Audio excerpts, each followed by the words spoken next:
Exercise 2 का question number 6 है, find the value of x in the following. इसका part 2 है हमारे पास 1/9 whole power 3x is equal to 27।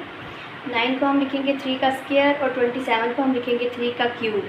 अब हम क्या करेंगे, इस पावर के 1/3 का स्क्वायर नीचे लिखा हुआ है, इसको ऊपर ले जाएंगे 3 - 2।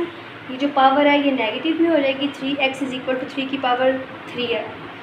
2 को 3 के साथ मल्टीप्लाई करेंगे, 6 - 6x इज इक्वल टू 3 की पावर 3। इन दोनों की बेस सेम हो गई है तो हम अब इन दोनों को इक्वल लिख सकते हैं। इन दोनों को इक्वल लिखेंगे और ये -6 यहाँ पे मल्टीप्लाई हो रहा है, दूसरी साइड पे जाके डिवाइड करेगा।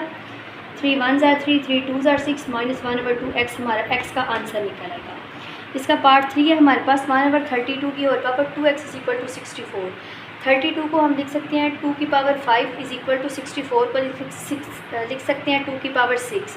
अब हम क्या करेंगे, ये 2 की पावर नीचे है, इसको ऊपर ले जाएंगे, ये नेगेटिव में हो जाएगी। फिर -5 को 2 के साथ मल्टीप्लाई करेंगे, -10x इज इक्वल टू 2 की पावर 6। अब ये इनकी बेस सेम हो गई है तो अब हम एक्सपोनेंट को एक से इक्वल लिख सकते हैं।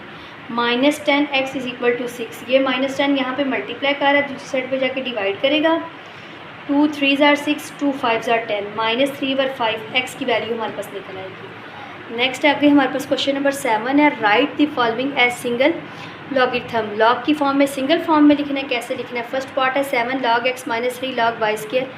सबसे पहले ये जो 7 है इसको हम x की पावर में ले जाएंगे, x की पावर 7 माइनस log इस 3 को भी हम पावर में ले जाएंगे तो 2 3s are 6 आ जाएगा। अब हमने इसको सिंगल लॉग की फॉर्म में लिखना है, दरमियान में माइनस है, मतलब कौन सा ला लगेगा, क्वेश्चन ला लगेगा। एक लॉग लिखेंगे x की पावर 7 ओवर y की पावर 6, ये हमारा आंसर आ जाएगा। इसका पार्ट 2 है हमारे पास 3 log 4 माइनस log 32। अब हम क्या करेंगे, इस 3 को 4 की पावर में ले जाएंगे, -log 32 लिख देंगे।